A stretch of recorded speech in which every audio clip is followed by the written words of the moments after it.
ప్రతి ఒక్కరికి అనుగ్రహించమని. నీవు శాశ్వత కాలము నిలిచే దేవుడవు.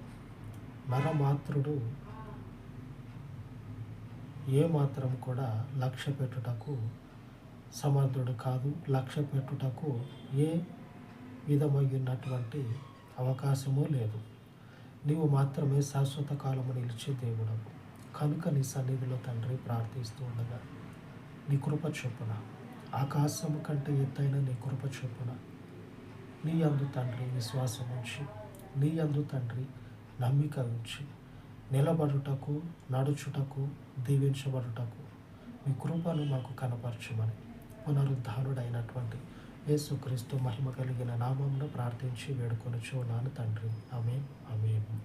పరిశుద్ధుడై ఉన్న దేవుని యొక్క కృప మనకు తోడయ్యుండి నిత్యము మనలను నడిపించును గాక. ఆమేన్.